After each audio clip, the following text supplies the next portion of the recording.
ሩሲያ በትላንትናው ምሽት 499 የአየር ጥቃቶችን ዩክሬን ላይ ፈጽማለች። 479 ድሮኖች፣ 4 የሮባላስቲክ ሚሳኤሎችና 3 ክሩዝ ሚሳኤሎች ከተጠቀመቻቸው መሳሪያዎች መሃል ተጠቃሾቹ ናቸው። ሩሲያ በፖላንድ ድንበር አቅራቢያም ያልተጠበቀና ድንገተኛ ጥቃት መፈጸሟ ፖላንዳውያኑን ብርካስ ይዟል። ለወትሮ የዩክሬን ቅቤ ጠባሽ የነበረችው ፖላንድ አሁን ላይ አስፈላጊውን ቅድመ ጥንቃቄ ለማድረግ መርበትበት ጀምራለች። በሌላ በኩል ሩሲያና ዩክሬን የጦር እስረኞችን ለመመላለስ በፈጸሙት ስምምነት መሰረት ትላንት በርካታ ወታደሮች ወደ ኪየቭ እና ወደ ሞስኮ ገብተዋል። የሰሞኑን የሩሲያ ጥቃት ተከትሎም የኔቶ ዋና ጸሐፊ ማርክ ሩቶ አሁን ከሩሲያ ጋር መፎካከር በእጅጉ ከባድ ነው ብለው ባልተጠበቀ መልኩ የሩሲያን ኃያልነት መስክረዋል። ከዚህ ጎን ለጎን ኔቶ ከአባል ሀገራቱ ዓመታዊ ገቢ 5 ከመቶውን ለኔቶ ጦር መሳሪያ ያውጡ ማለቱን ተከትሎ በስፔኗ ማድሪድ ጦርነት አንፈልግም የሚል ከፍተኛ ተቃውሞ ተቀስቅሷል። የሩሲያው የውጭ ጉዳይ ሚኒስቴር ሰርጌይ ላቭሮቭ በበኩላቸው ዩክሬን እንድታጠቃን እገዛ ካደረገችው ከእንግሊዝ ጋር በዋዛ እንላቀቅም ብለዋል። Ukrainian President Volodymyr Zelensky says Russia has carried out one of its biggest aerial attacks on the capital overnight. Officials say the hours-long raid involving hundreds of drones and 7 missiles affected 7 of 10 districts and injured several people.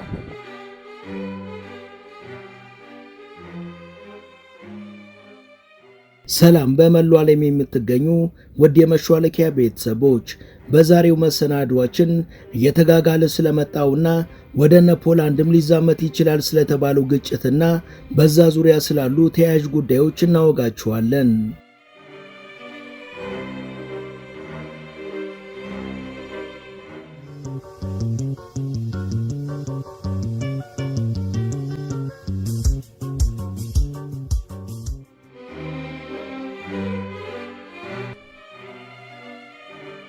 ሩሲያ ከትላንት ምሽት ጀምሮ 499 የአየር ጥቃትን ዩክሬን ላይ ሰንዝራለች። የዩክሬን አየር ኃይል ባወጣው መግለጫ ትላንት ምሽት ሩሲያ በድሮንና በሚሳኤል የተቀናጀ በርካታ ጥቃት መሰንዘሯን አስረድቷል። 479 ድሮኖች፣ 4 የሮባላስቲክ ሚሳኤሎች፣ 10 KH-101 ክሩዝ ሚሳኤሎች፣ 3 KH-22 ክሩዝ ሚሳኤሎች፣ 2 KH-31 ጸረ ራዳር ሚሳኤሎችና 1 KH-35 ሚሳኤል ሩሲያ የተጠቀመቻቸው መሳሪያዎች ነበሩ። ሩሲያ በእነዚህ መሳሪያዎች በአጠቃላይ 499 የአየር ጥቃቶችን የፈጸመች ሲሆን እውነት ይሁን አይሁን ባይታወቅም ዩክሬን 479ን አክሽፌያለሁ ብላለች። በሌላ በኩል የሩሲያ መከላከያ ሚኒስቴር ዩክሬን በ7 የሩሲያ ግዛቶች ድሮኖችን መላኳን ገልጾ ከነዚህ ውስጥ 49ን ማክሸፉን ተናግሯል።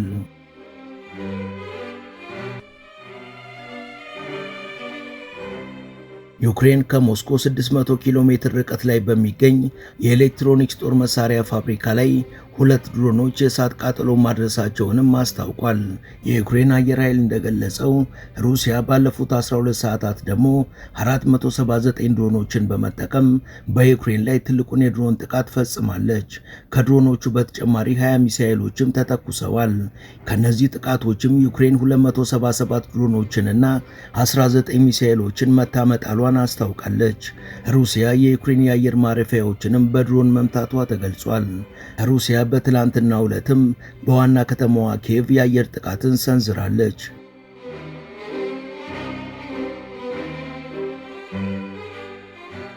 ዘጋርዲያን እንደዘገበው ትላንት ምሽት ሩሲያ በፖላንድ ድንበር አቅራቢያ በሚገኘው ምዕራባዊ ዩክሬን ላይ ያልተጠበቀና ድንገተኛ የሆነ እንዲሁም ከፍተኛ ውድመት ያስከተለ የአየር ጥቃትን ፈጽማለች። በዚህ የሩሲያ ጥቃት ፖላንድ ብርክ ይዟታል። አውሮፓም ጭንቀት ውስጥ ገብታለች። Poland scrambles fighter jets to secure its airspace as Russia pounds neighboring Ukraine with multiple strikes overnight. ይህን የሩሲያ ጥቃት ተከትሎም ፖላንድና አጋር ሀገራት የፖላንድን የአየር ክልል ደህንነት ለማረጋገጥ አይሮፕላኖችን አስወጥተዋል። በአሁኑ ወቅትም ፖላንዳውያን ይህ ግጭት ወደ ሀገራችን ሊዛመት ይችላል ብለው በእጅጉ ተጨንቀዋል።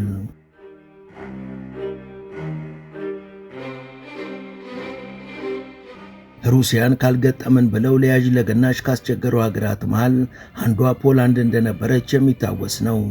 በቅርቡ ከሁለተኛው የዓለም ጦርነት ጋር በተያያዘ ከዩክሬን ጋር ሰጣ ገባ ውስጥ ከገባች በኋላ ነበር ፖላንድ ቀዝቀዝ ያለችው። ትላንት ምሽት ሩሲያ በምዕራብ ዩክሬን ማለትም በፖላንድ ድንበር አቅራቢያ ወሳኝ ስፍራዎችን ኢላማ ያደረጉ በርካታ ጥቃቶችን ፈጽማለች። ይህ ጥቃት ወደ ፖላንድ ድንበር ሊዘልቅ ይችላል የሚለው ደግሞ የበርካቶች ስጋት ሆኗል። ሩሲያ በዩክሬን ላይ የምታደርጋቸው ጥቃቶችም እየጨመሩ እንጂ እየቀነሱ አይደለም። በስፓይደር ዌብ ዘመቻ የሩሲያ አውሮፕላኖችን ያወደመውን የብሪያንስክ ወታደራዊ አውሮፕላን ማረፊያም ሩሲያ ሌሊቱን በመደብደብ ሙሉ በሙሉ አውድመዋለች።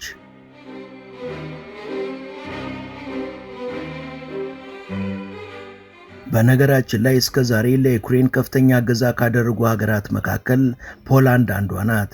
ከሚሊታሪ ጋር በተያያዘ ብቻ እንኳን 46 ጊዜ ለዩክሬን እገዛ ያደረገች ሲሆን በገንዘብ ደረጃ ደግሞ 15 ቢሊዮን ዝሎቲ ወይም ከ4 ቢሊዮን ዶላር በላይ እገዛ አድርጋለች።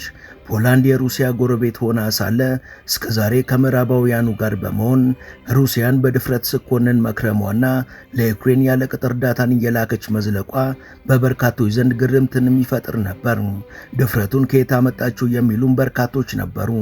ከዚህ አንጻር ታዲያ ዛሬ ላይ የእሷ ድንበር አቅራቢያ ሩሲያ ጥቃት መፈጸሟን ተከትሎ ፖሊሾች ጭንቀት ውስጥ መግባታቸውና የሩሲያን ክንድ ፈርተው ጸሎት መጀመራቸው የሚጠበቅና ብዙም የሚያስገርም እንዳልሆነ በርካቶች ተናግረዋል።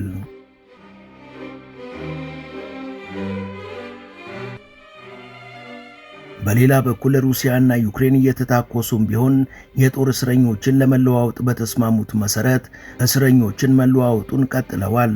ትላንት አመሻሽ ላይ ሁለቱ ወገኖች የጦር እስረኞች ልውውጥ ያደረጉ ሲሆን የሩሲያን ወታደሮች ያመጣቸው አውቶቡስ ሞስኮ ሲደርስ ወታደሮቹ ድል ለሩሲያ እያሉ ፎክረዋል። በወቅቱ ከአርቲቪ ጋር ቆይታ ያደረገው አንድ የሩሲያ ወታደር ወደ ሀገራችን እንድንመጣ ያደረጉትን በሙሉ ከልብ አመሰግናለሁ ብሏል። Очень сложно передать то, что сейчас внутри. Но я очень рад, горжусь и благодарен всем, кто принимал участие. ውስጥ ያለው ስሜት ከባድ ነው፣ ግን ደስተኛ ነኝ። የእንዲሳካ በሂደቱ ላይ የተሳተፉትን በሙሉም ከልብ አመሰግናለሁ። በእነሱ ጥረት ምክንያት የእስረኞች ልውውጥ ተደርጎ እኛ ለቤታችን በመብቃታችን ከልብ በጣም ደስተኛ ነኝ። እነርሱንም ከልብ አመሰግናለሁ።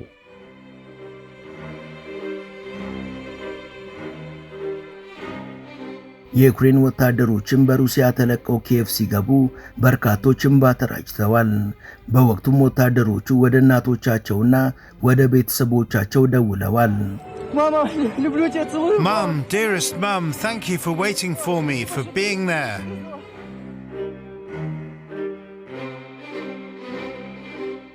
በነገራችን ላይ በትላንትናው ዕለት ከአርቲቪው ጋዜጠኛ ሪክ ሳንቼዝ ጋር ቆይታ ያደረጉት ወደ ቱርክ የተጓዘው የሩሲያ ተደራዳሪ ቡድን ዋና ኃላፊ የሆኑት ቭላዲሚር ሚዲኔስክ እኛ እንደተመለከትነው የዩክሬን ተደራዳሪዎች ሰላም ፈላጊዎች ናቸው፣ ሰላም እንዲወርድም በእጅጉ ይፈልጋሉ።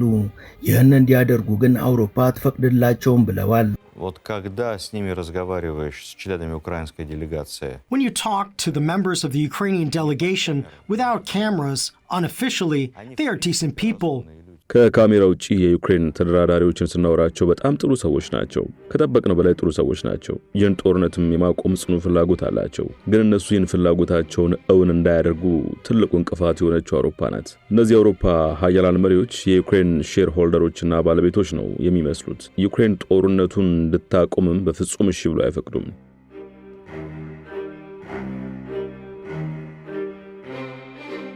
የዩክሬናውያን ፍላጎት አሁን ላይ ወደ ሰላም መምጣትና ጦርነቱን ማቆም ቢሆንም የአውሮፓ ሀገራትን ጠቅሎ በሊዝ የገዛ የሚመስለው ኔቶ ግን ዛሬም ስለ ጦርነት እያዜመ ነው። በትላንትናው ዕለትም ለንደን የነበሩት የኔቶ ዋና ጸሐፊ ማርክ ሩቶ መሰል ይዘት ያለው ንግግርን ተናግረው ነበር። በነገራችን ላይ ሩሲያ ዩክሬን ላይ የወሰደችው ባለው ጥቃት መላው አውሮፓ እንዲሁም ኔቶ በእጅጉ ተገርመዋል፣ ደንግጠዋልም። የሩሲያ ጦር ሰራዊት አቅምና የዘመኑ መሳሪያዎቿ ይህን ያህል ይሆናሉ ብለውም አልጠበቁም ነበር። በትላንቱ የለንደኑ ጉባኤ ላይም ማርክ ሩቶ ይህንን ሳይሸሽጉ ተናግረዋል። እኛ 1 ዓመት የፈጀብንን ነገር ሩሲያ በ3 ወራት ውስጥ ማሳካት ትችላለች። አሁን ላይ ሩሲያን እንደወትሯችን ዝቅ አድርገን መመልከት የለብንም ብለው የሩሲያን ጥንካሬ አምነዋል።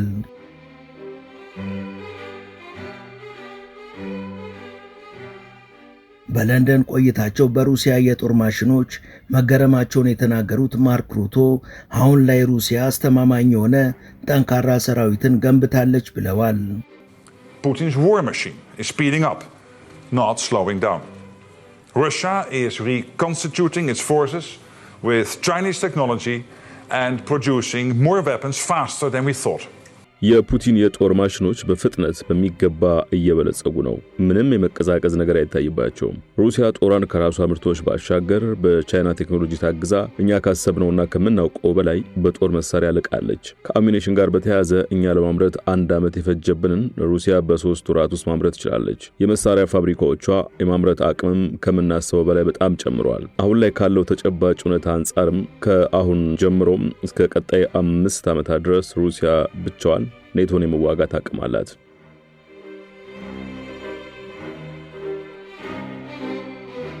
በዚህ ዙሪያ አስተያየቷን የሰጠችው የዶቼ ቬሌ ቴሌቪዥን የፖለቲካ ተንታኝ ብሪጄት ማስ በበኩሏ ማርክ ሩቶ ዘግይቶም ቢሆን ሩሲያ ከአቅማቸው በላይ እንደሆነች አምነዋል ብላለች። በእነዚህ 6 ቀናት ውስጥም ሩሲያ ትንሽ ነው ያሳየችን እንጂ የሩሲያ የጦር አቅም ሁላችንም ከምናስበው በላይ ነው ስትል ብሪጄት ሐሳቧን ሰንዝራለች። የሩሲያን አቅም እያስተዋሉ የመጡት የኔቶ አባል ሀገራትም በተለይ ደግሞ ምዕራብ አውሮፓዎቹ የኔቶ አባል ሀገራት የሚያዋጡትን መዋጮ ማሳደግ አለባቸው እያሉ ሲወተውቱ ከርመዋል። እስከዛሬ እንደሚታወቀው የኔቶን የጦር አቅም ለማሳደግ አባል ሀገራቱ ከዓመታዊ ገቢያቸው 2% ለኔቶ ያዋጡ ነበር። አሁን ግን እነዚህ የኔቶ ፈላጭ ቆራጮች የኔቶ አባል ሀገራት ከዓመታዊ ገቢያቸው 5% ማዋጣት አለባቸው የሚል አዲስ አቋምን ይዘዋል። ይህ አቋማቸው ደግሞ በርካታ ተቃውሞን እያስተናገደ ሲሆን በኔቶ አባል ሀገራት መካከልም መቃቃርና ክፍተት እንዳይፈጠር ተሰግቷል።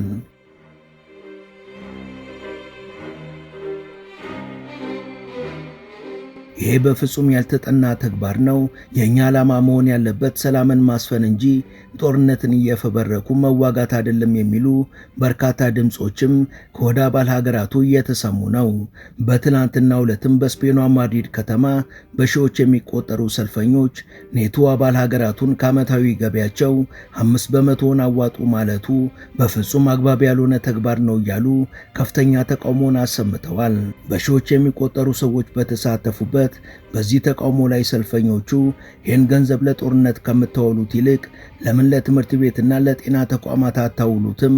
እኛ ጦርነት አንፈልግም፣ እኛ ቦምብና ድሮን ሳይሆን ሰላምና ፍቅር ነው የምንፈልገው እያሉ ተቃውሟቸውን ሲያሰሙ ውለዋል።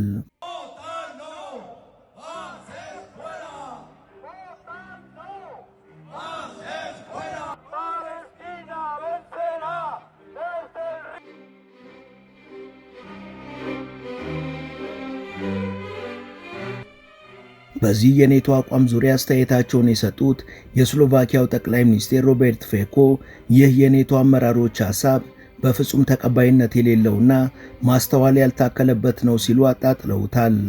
Otázka je, koľko to má byť, ako to má vyzerať.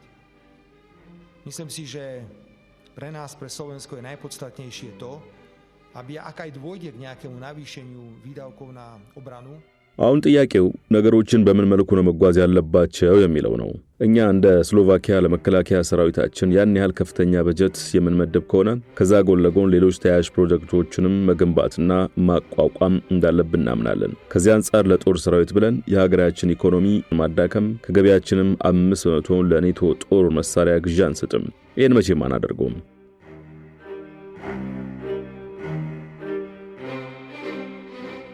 የጦርነት ድቤ መቼ የሆኑት የኔቶ አመራሮች ይህ ያሰቡት ነገር ባይሳካ እንኳን ሌላ መላን መፍጠራቸው አይቀርም የሚለው የበርካቶች እምነት ነው። በዚህ ዙሪያ አስተያየታቸውን የሰጡት የሩሲያው የውጭ ጉዳይ ሚኒስቴር ሰርጌይ ላቭሮቭ የኔቶ አመራሮች ያመጡት ይህ የ5% ጉዳይ በጣም አስቂኝ ነው፣ በራሳቸው ጊዜ መቃብራቸውንም እየቆፈሩ ነው ብለዋል። በተለይ አሜሪካ አሁን ላይ ሙሉ ትኩረቷን በእስያ ፓሲፊክ ግዛቶች ላይ ማድረጓ እነዚህን የአውሮፓ አመራሮች ሜዳ ላይ የጣለ ሆኗል ብለዋል።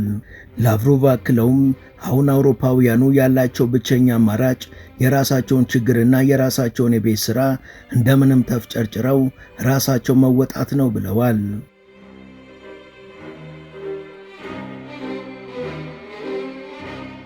በትላንትናው ዕለት በሩሲያ በተከናወነው ሰፊ ጉባኤ ላይ በተለያዩ ጉዳዮች ላይ ሐሳባቸውን ያቀረቡት የሩሲያ የውጭ ጉዳይ ሚኒስቴር ሰርጌይ ላቭሮቭ ዩክሬን ጁን 1 ቀን ለፈጸመችው ጥቃት ዋና ተባባሪ የሆነችው እንግሊዝን እንዲሁ በቀላሉ አናልፋትም፣ የሕዝባችንን ደህንነት ለማረጋገጥ ስንልም መውሰድ ያለብንን እርምጃ በሙሉ እንወስዳለን ብለዋል። President Putin at the recent meeting with the members of the Russian government clearly said what conclusion we came up with, that we are coming with. And we will proceed from that. ፑቲን ከኛ ጋር ሰፊ ምክክር አድርገው በቀጣይ ማድረግ ያለብንን ነገር ወስነን ጨርሰናል። ከዚህ በኋላም ከሁሉም ሀገራት ጋር በተያያዘ ከውሳኔያችን አንጻር እርምጃዎችን እንወስዳለን። እንግሊዝ ዩክሬንን የረዳችበት መንገድ በቀላሉ የማይታለፍ በጣም ከባድ ተግባር ነው። ቀይ መስመራችን የተሻገረ ነገር ነው። ከዚህ አንጻር እኛም ማድረግ ያለብንን እናደርጋለን።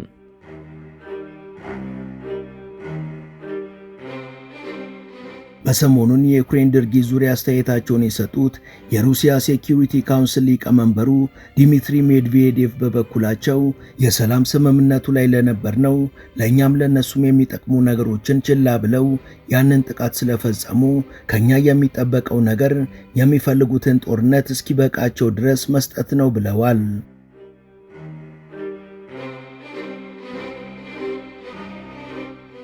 ውድ የቻናላችን ቤተሰቦች ለዛሬ ያሰናዳንላችሁ የኔ መስል ነበር።